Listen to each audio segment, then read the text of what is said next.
Okay, welcome back to Networking Unleashed, Building Profitable Connections. I'm your host, Michael Forman, speaker, strategist, and champion for those who build brands with heart and purpose. Today's guest is someone who doesn't just help entrepreneurs build a brand, she helps them uncover it. Her message is powerful. Stop searching outside of yourself. The clarity, purpose, and passion you're chasing. It's already within you. We'll talk about her signature iridescent slipper method, how to bring your brand to life authentically, and what it really takes to balance business and family as a mompreneur. If you ever felt like you're losing your voice, your vision, or your spark, this episode is a reminder that your greatest brand asset is your true self. Beverly, welcome to the podcast. I'm so glad to have you on. Tell me a little bit about your background.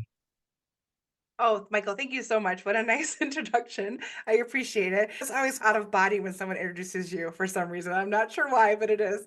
My name is Beverly Cornell, and I am the founder of a company called Wickedly Branded. We are a boutique branding and digital marketing agency where we help solopreneurs step out of the tornado of marketing, overwhelm, and chaos to awaken your brand magic and boldly bring it to life. I have about 30 years in marketing. I've worked with hundreds of service-based entrepreneurs to help them simplify their message, attract their dream clients, and step in front of their brand. I'm also lovingly known as the fairy godmother of brand clarity because I really do believe that brand magic isn't just about a strategy. It's about embracing your purpose, skill set, systems, and truly step into your business with confidence. Wow, outstanding. You have me sold. Okay. All right. So let's delve right into the questions. Let's start with your journey. How did you discover that the real magic of brand starts from within rather than outside trends or tactics? Oh, well, but I never intended to be an entrepreneur, Michael. I had a very successful career in marketing and I worked myself up the corporate ladder to like the VP level. I worked for Chrysler's advertising agency. I worked for tech startups, mom and pops. But when I married my active duty Army husband in 2012, my career didn't really fit the mobile life that we had ahead of us. Remote work wasn't really a thing then. So I started freelancing and consulting and thinking it probably would be temporary until we got settled or whatever. But before I knew it, I had a legitimately full-blown business. And I realized that I had everything that I needed to build something really special. But I was really overwhelmed. I was stressed out and completely burned out. And I remember it was like a Tuesday evening and my family was all asleep. And there I was burning the midnight oil thinking, is this what being a business owner is all about? And what I had to do was take some time away from my business. I actually lost a couple key clients, which really stung, but it was exactly what needed to happen. Sometimes those moments of being unsuccessful for whatever reason it is kicks you in the pants and you realize, okay, this is not okay. We should not be living. Because I really loved those clients and I gave them everything. But what I learned along the way was that I wasn't very clear. And I realized that clarity isn't something that you find, it's something that you have to create. That is when everything shifted for me.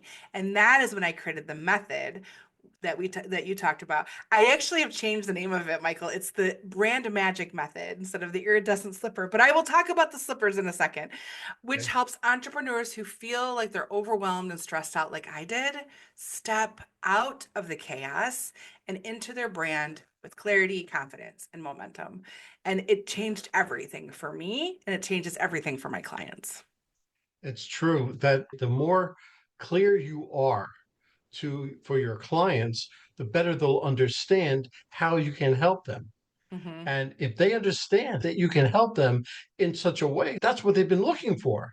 So by you articulating that and by you focusing in on how you can help them, then they really appreciate it. That's So I use this analogy all the time about, and I say the tornado of overwhelm. It's very much the Wizard of Oz. when you're in the tornado, you can't see where you're going or what you're doing or anything. You're just trying to like manage, like even trying to get your perspective, right? Because you're just spinning in this chaos of work. And so many entrepreneurs spin in this chaos of work. They have to do financials, they have to do marketing, they have to do the HR stuff, they have to do the systems, they have to do the processes. It's so much spinning around that it's hard to get your bearings. Some people say you're in the weeds as opposed to see the forest for the trees, all the kind of things. But what ultimately I realized is that no magical man behind the curtain was going to fix anything. And my daily work was full of the flying monkeys of distractions every day. And what I had to do was really lean into my heart and my brains and my courage to fully step into my version of the ruby red slippers, which is the iridescent slippers. I actually literally have like sparkly shoes that I wear. But it's like when I did that, when I got clear and when I really became intentional and I step into those shoes, it's changed everything for me. No more chaos. Easy yes and no's, very clear focus, and simplified systems and processes in marketing. And that for me was the moment where I almost gave up my business because I was like, I can't do this. To I love, like, I would be up at 3 a.m., Michael, totally stressed out about something that I had to do, to the moment of 3 a.m. where I can't wait to go do the thing I want to do. Absolutely. That just means that you listen, you look from to within before you can get that sense of happiness. But once you have found it and you found the passion to do what you Hmm. do, then you look forward to getting up in the morning and doing the work. Yes. But because you're so passionate, it's not work for you. And that's really, I think, the main difference. And I get to hang out with some really cool clients, like people who are Yeah. genuine rock stars in the world of serving others. And just walking beside them is an honor, to be honest. And networking is having a servant's heart. Okay. You're Oh, I talk about that. Yes. always looking to give rather Uh-huh. than receive. Okay. Yes. But let's Yes. move on to now. I'm going to use the iridescent slipper. Okay. Tell us about the iridescent slipper method. What is it, and how does it help entrepreneurs step in their true brand identity? So I mentioned it, right? So we are all this tornado. We always get these distractions. We're always looking for that extra certification, the extra class to somehow validate our experience and who we are and all those things, that man behind the curtain, right? But what I really discerned from all of that was, just like Dorothy did, she always had the power inside of her to get home. She didn't need anybody else to help her. She didn't need this, even the slippers really, to help her get home. But it was inside of her was her heart. The things, so the people who went with her on that journey. So the scarecrow had a lot of heart. Why did you get into business? Who do you really want to help and how do you help them? What is your unique background? That means that doesn't just mean I have a master's in communication and I worked for Chrysler and whatever. That doesn't mean that does is important, but it means I come from a lot of trauma, to be honest. I come from a lot of life experience. I've moved 28 times in my life. I have lived in foreign countries. I've been in places that are really uncomfortable. I have stepped outside of my comfort zone so many times. And because of all of that makes me uniquely me, I have experiences and wisdom no one else has. And there are people in the world that are looking for me to show up as me to guide them on their journey. And that is when I think that's the moment where I realized, okay, my heart, my passion, who I am, how I got here, my level of empathy, my servant's heart, all the things that have informed who I am. My dad was a teacher, my mom was a nurse, my husband's in the military. Talk about serving. That's all we do is serve. I'm also a Stevens minister. And so that's all about serving as well. So you look at what makes me uniquely me. I'm a mom, I'm a stepmom, I'm a foster mom, I'm an adopted mom, I'm even a dog mom. But that, between that and military life and all the kinds of things that I've been through, I've been adopted, I've found my biological father. There's so many things in my life that have really helped me trust myself, intentionally live with people I love as opposed to people who are just blood or just brought to you. Intentionality has been the thing I've learned through my life. When you move every 3 years, you have to intentionally go make friends. Like you have to get outside your comfort zone on a regular basis. All of those things have helped me create my heart and my unique perspective. Plus the skill set and the system. So the skill set is obviously the education I've had, the jobs that I've had, the work I've done, the 30, almost 30 plus years of experience in marketing. And that's been a little scary too, because like literally when I went to school, we didn't have the internet. like, like that was just like starting things. So I've learned a lot by doing as well, but that skill set, leaning into that, like having all that experience, your unique experience helps inform you to have a unique perspective and don't feel like you have to be someone else and their experience, because your journey has gotten you to where you are and you're successful. By all definitions, you're successfully doing the thing. So you're successful. But then the systems, I am a systems queen. I love a good checklist. I love a good project management system. I have a very scalable system. I have videos on how to do things, SOPs, standard operating procedures. That's easy for me to say. And I love systems and training so that I can not have to do everything myself. I can literally clone myself with my team and encourage them and mentor them to grow as well. And then the last thing is the courage part. That courage part. So you have your heart from the Tin Man, the brains from the Scarecrow, and the courage. And the thing about the lion that's always got me was that he was the one that was the most courageous the whole time.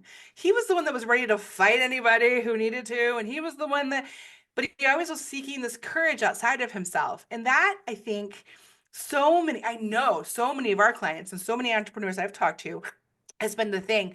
They're afraid to show up in front of their brand. They don't know what to say. They don't have a good elevator pitch. They don't have a good one-liner. They don't know how to serve. They don't know what to say to let people know this is who I'm looking for to meet. They don't know. Like you, in my first sentence, Michael, I said I help solopreneurs, service-based businesses who are purpose-driven, who feel like they're stuck in this chaos, right? So immediately you have an idea of who I serve. But I didn't say I help business people who are like, I didn't say it that way.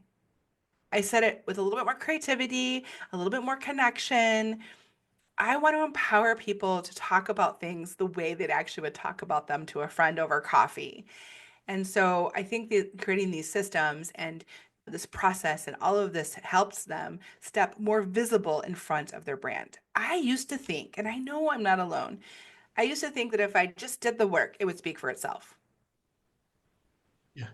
Like Well, people will just talk about it. They'll yep, just go and talk about it. sure. But if you don't give them the tools to talk about or ask or all those things, they're not going to necessarily talk about you. If you don't really tell them who you serve, if you don't really ask for the review or the social media, for the social proof, if you don't ask for the testimonial, I'm all about intentionality. So I'll actually write the testimonial for them, send them the link to my Google page. I make it as easy as possible for people to talk about me and help me. So I Abs- think when you step in front of the brand, when you really own it, everything will change for you too. That is just so that all those things kind of have to be in place. And then you really can step out and have the courage and the confidence to be more visible. You even talked about it today a little bit. Like you have, before we got on this recording, you have to practice, you have to stumble, you have to figure it out and have it leave your mouth a couple times and all the things. Everybody started there. You don't have to be perfect. I have a sticky note on my computer that says, I am the permission, meaning I give myself permission to have progress over perfection. I give myself permission to maybe make a mistake, but that's tuition. I give myself permission, and we're all doing that. We're all figuring it out. Like that is the most human part of all of this is the only measurement I have for myself now is how have I grown? Where have I gone to? And that's the only one that matters. If I've developed, if I've grown, if I've gotten better at what I do, then I know I'm in the right spot doing the thing that I love to do.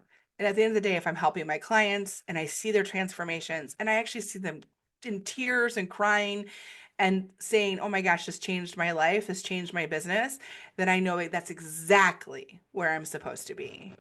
And that gives me loads of confidence to It step in front should. of my It should. brand. Yeah. No, you're focused, you're intentional, Mhm. and really the entrepreneurs, solopreneurs, mompreneurs all Mhm. have to have that in mind for them to go ahead. Yeah. So that's very good. So let's get to a little bit of the hustle part. So many people chase clarity through hustle. Yeah. How can someone slow down and actually listen to what their brand is trying to say? I think I know what you have to do is you have to listen to your clients and what they say about you. Absolutely. We've done an exercise where we took all the things that people have said, whether it's emails or testimonials or whatever, and we've thrown them through Chat GPT and asked it to tell us what we do really well. Because sometimes, again, you're in the chaos and you're in the weeds and you're not able to really get there. So here's a great tip. Take your testimonials, take that feedback you've been given and throw it into ChatGPT and say, what do we really do well? And then use those words. Use your clients' words. Use those words to talk about what you do. I really don't think the hustle is like some contrived thing from the internet or whatever of what you should do. And before you know it, if you're doing all the things that like, your competitors doing because you're seeing this and that and everything, before you know it, Michael, you are shooting all over yourself and you have no time for the things you're supposed to be doing. So you have to be Absolutely. really careful about the flying monkeys and distractions of the hustle and shooting all over yourself because before you know it, my business wasn't even my business anymore because I was hustling so hard. It was my client's business because I said yes to everything. I said yes to everyone. And I wasn't supposed to do that. That's one of the reasons why the clients left was I wasn't supposed they should never have been clients in the first place, probably. I should have said no far sooner than I did. And had I done that for myself, I would have known that you cannot drag people across the finish line. Like I now know the kind of people that I want to work with that we can be great partners and I can help them move the needle. But there are some people who just don't want to do the thing you need them to do because it's uncomfortable or it's something they haven't never done before or whatever. So that's why like bold people are my favorites, purpose-driven people, because they want to make a change in the world. They want to make a difference. I think that's something you talked about too. You serve the purpose-driven heart of people. And that is so important. But the hustle, it's a mirage. The hustle, mm-mm. I'm really intentional about how I chunk and stack my time, how I do my work, the systems and processes, and how I train. It doesn't have to be a hustle. I still work really hard. Don't get me wrong. I love the work and I dig in and all the things, but I do more of the things that drive me and less of the things that drain me now. I've either offloaded it or I've automated it or I'm in a process of getting somebody to do the thing, whatever it is, I lean into the things that drive me and make that time intentional on my my camera does that. It's like automatic. I do the things that are intentional that I know that I need to do and not the distractions and not the hustle kind of culture. That may work for some people, that does not work for me. When I was a business owner outside of a solopreneur, when I had a foundational store, pizzerias, restaurants, things Yeah. like that, I realized that if I did the things I enjoyed, that's great. But the things that I don't enjoy, let me farm out to somebody else. Let them do the hard work or the Hmm. work that I don't enjoy. And let me go on and create the business that I do enjoy doing. So I think that Yes.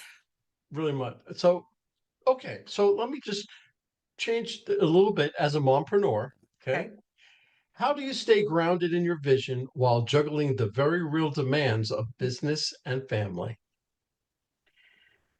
So I created my business in the messy middle of life, Michael. I remember there's no parental leave for an entrepreneur. So I remember having my son, he was 2 days old, and I was on calls with him. And that's just who I am. Now, most of my clients are women, most of them are moms. So they totally got it and understood it. And there was also times where like Zeke, my son, never slept. Like sleep was a magical thing for him. It just was not, it was very elusive. He didn't sleep very often. And I remember my husband's deployed and I am the only one that can get up in the middle of the night and all the things. So I literally slept around his schedule. And when he was awake or whatever, or asleep, I would be working. So I worked at 2 a.m., I worked at 11 a.m., I worked at 1 p.m., I worked at 6 p.m., whatever worked for his schedule. And that's the thing that I have found is you can create the exact business for you that fits your life if you are intentional and clear about what that looks like. And that was really what happened. I just said, you know what? If they don't like it that Zeke's on my call while I'm feeding him or whatever, then you know what? They're not probably the best client for me because they aren't I, in that mindset. If they're not understanding that I won't answer till 2 o'clock in the morning because I have a kid who won't sleep, then they're probably not the client for me. But I was really honest about, hey, I'm entering this next phase of my life. This is what it's going to look like. It doesn't mean that I don't care or I won't be here. I just might be at different times and different places and different things. And now that my kids are older, my oldest is 19, is in college, and my youngest is going to be 10 next month. I'm actually more protective of my evening time and my weekend time. So I'm like, hey, I don't want any, and I am intentional. I don't want any meetings after 3:30 so that I can wrap up and I can get dinner on the table and I can do the things that I want to do. So I think even more, and this was what makes moms awesome, is you have to, when you're really busy, you have to be so intentional with how you plan your day, how you protect your day, and how and what you do. And time is the one thing we cannot get back or buy back or anything. So being really intentional with your time and focused. I have on my calendar like nothing after 3:30. Like honestly, that doesn't happen. I have on my calendar when I want to go take a walk. I have on my calendar like on Fridays, I typically don't have meetings because that's when I schedule my son's appointments or things like that. Like I live my life the way that I want to live my life. And I'm also in a season right now where my husband's deployed. So my husband or my son needs me more because he's deployed. It's just the way kids are, they need you more. So I have had to adjust around this military life thing is no joke. And I have to constantly adjust when my husband comes home, when my husband leaves. What is that going to look like? How much I have to show up for my children versus having my husband here who can take on some of those responsibilities.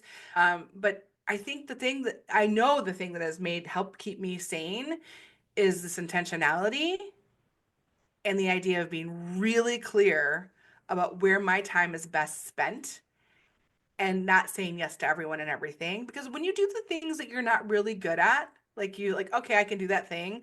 Like for example, Google Ads. I do marketing, but I don't do Google Ads. I can help with some of the copy maybe and things like that. But the back behind the scenes is a little bit mad scientisty. And I have a person who I refer to for that yeah. because they do it really well and they're in it all the time and those algorithms are changing and tweaking and she literally is a mad scientist and I love that about her. That's not me. My thing is branding and digital development. So your website, your messaging, how it plays out into the world. That's the thing that I do really well. And so I now have a real right and left limit of nope, yes, nope, yes. And that goes for people who are going to be on my team. That goes for the kind of clients I want to work with. That goes for the kind of work I want to do. That goes for the partnerships I want to make. I know very clearly, yes or no, that that's going to work for me. So intentionality and clarity. I'm going to say clarity probably the whole conversation, Michael. I, Clarity is I the have key. I have two things to say about everything you just said. One, when I was deployed, I saw it from the other side, Yeah. and my wife had to handle everything. When, first of all, my son, who is now 33 years old, Okay. didn't sleep through the night until he was 3 years old. It's a real Okay, so that struggle. was 3 years of Mhm. not sleeping. We Yep. actually, it was a tag team. You sleep one night, I'll sleep the next night. Yep. That was that. But enough about me. Let me go on to the next question. Before you go, though, thank you for your Sure. service and thank your wife and your son for their service because it And is thank your a very husband. much a mutual thing. So Thank I your will. husband very much for his service I will. because from one vet to another is a lot. It It really is does. a lot for sure. My husband would tell you, thank you for your taxes because that pays the Okay. salary. Right. Okay. So, what advice do you have for someone who's struggling to stand out in a crowded space, yet doesn't want to lose their authenticity trying to fit in? I would say do a brand spark interview with us. Right? But in reality, we did really to help you. We on our website at wickedlybranded.com, there is a brand clarity quiz. And it takes about 3 minutes and it lets you know where your weak spots are.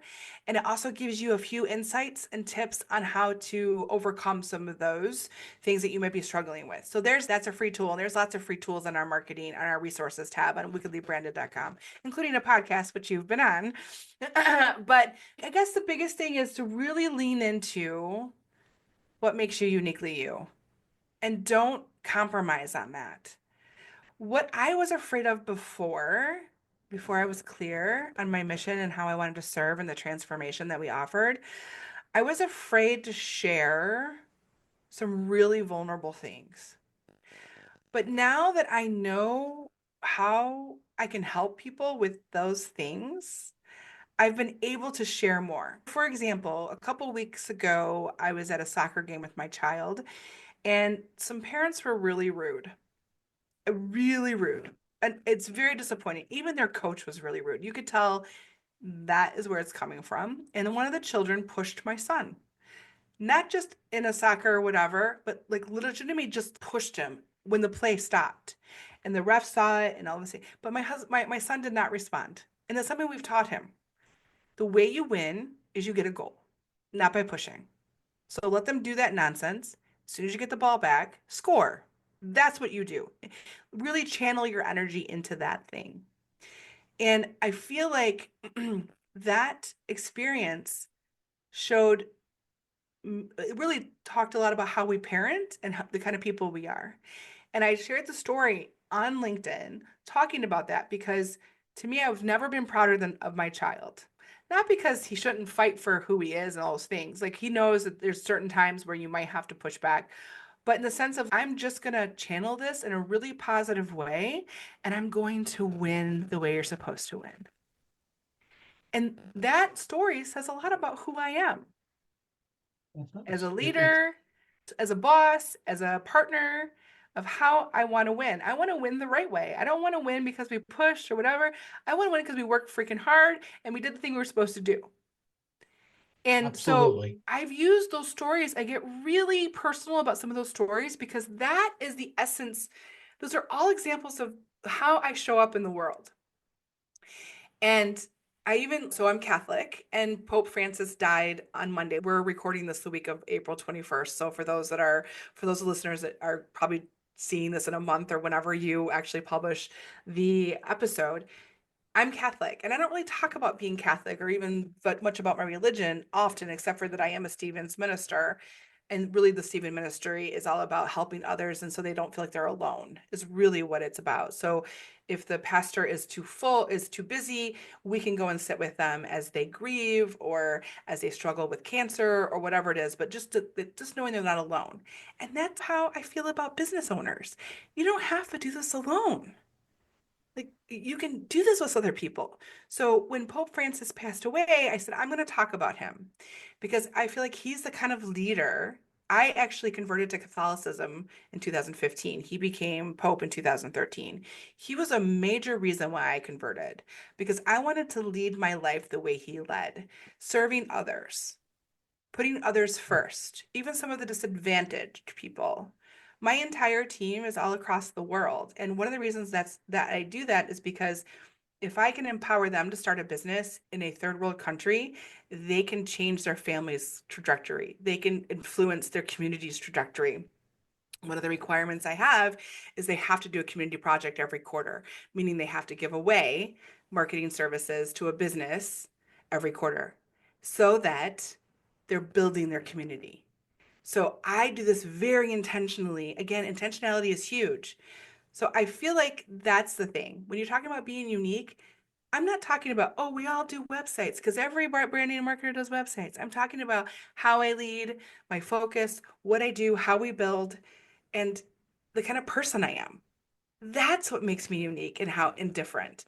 So I really challenge people who are listening today to look at the things that are important to you, the people who have impacted you, the experiences that have changed you, and how can that relate to what you do? I'm sure, Michael, there's a story about, and I think even on the podcast, I asked you like your origin story and like one of the testimonials of people who you've affected, and looking and leaning into your story of how you developed your origin story, but also all the little stories along the way and how it plays into your journey as a person and as an entrepreneur. Very good. Very good. There are so many points that I wanted to comment on, but I didn't want to stop you. So I'm just going to leave it alone as it is. You help people find their brand voice. What role does networking play in that process, especially when building it from the inside out? I'm going to go back to intentionality and clarity. Okay. When I have done networking that's been really successful, it always starts from this idea of serving others. How can I serve the networking group? How can I volunteer? How can I get involved? And I know, like, even here at Fort Bragg in North Carolina, the Fayetteville Chamber of Commerce that I'm a member of, if my community that I live in is successful, then my business will probably be successful. So by supporting the community itself, you are essentially supporting yourself. Now, I have no expectations of anything in return.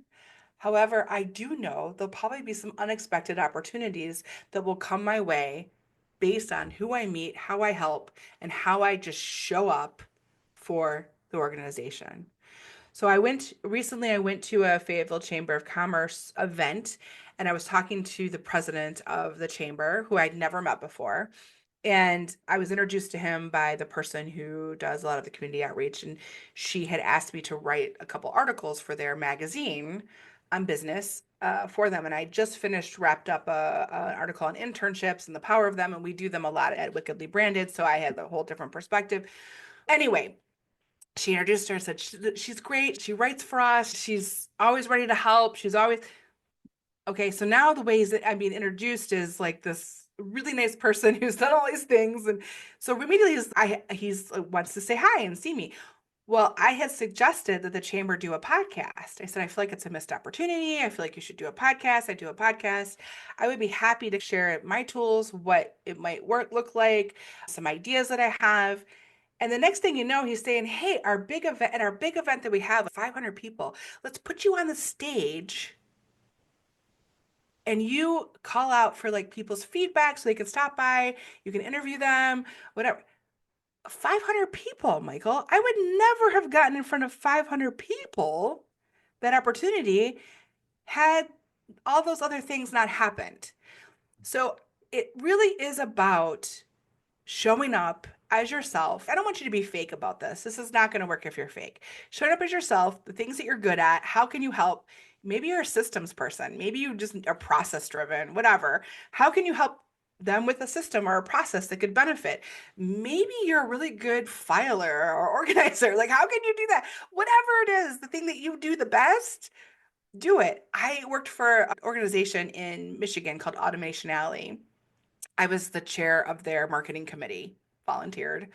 We ended up building an entire marketing toolkit for everybody in the organization. So I had sample press releases, sample bios, I mean, everything in there to build out your marketing strategy. And it had my name all over it. So guess who they called when they needed marketing help?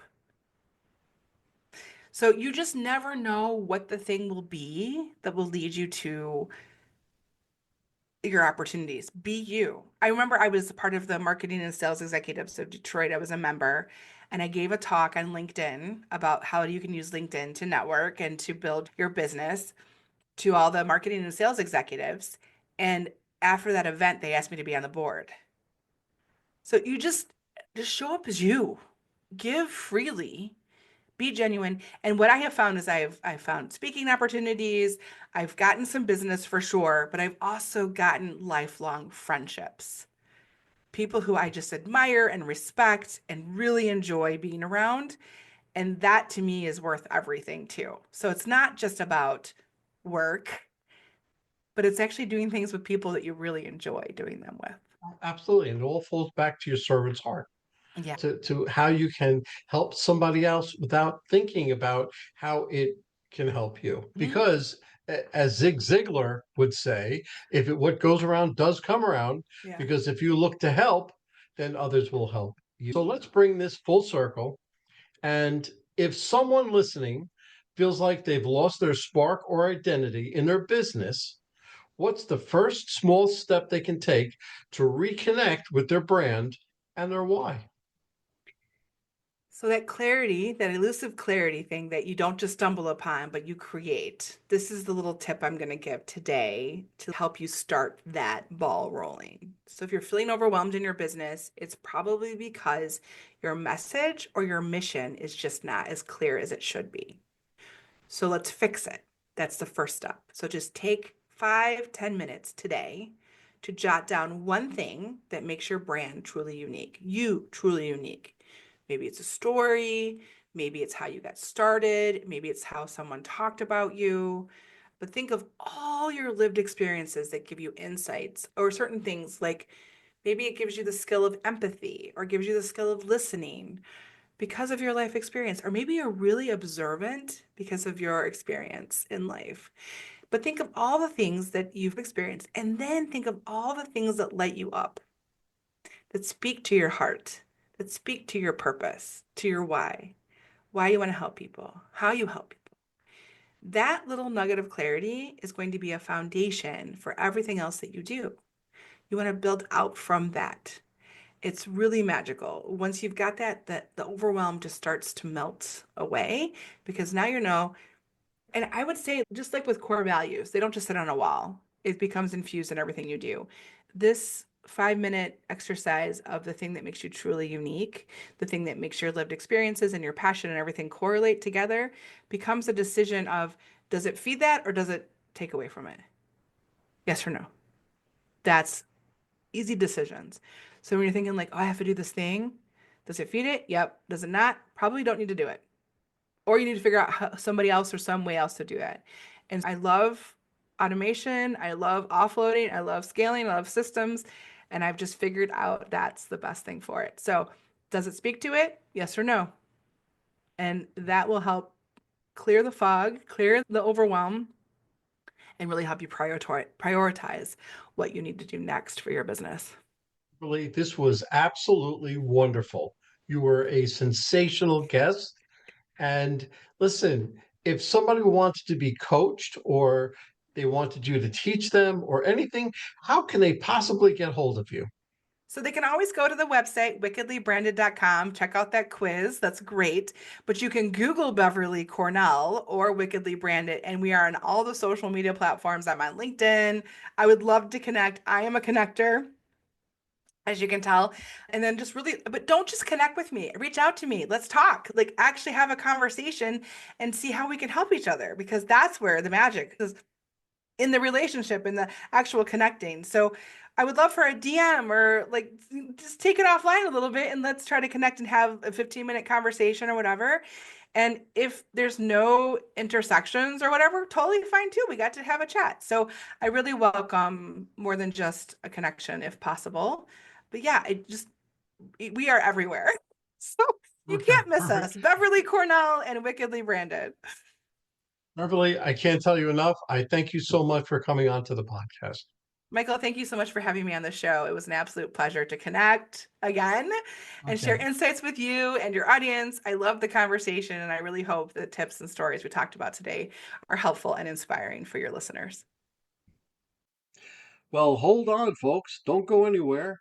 Let me just read a few of our sponsors that we have. Struggling to reach success? Maybe it's time to quit.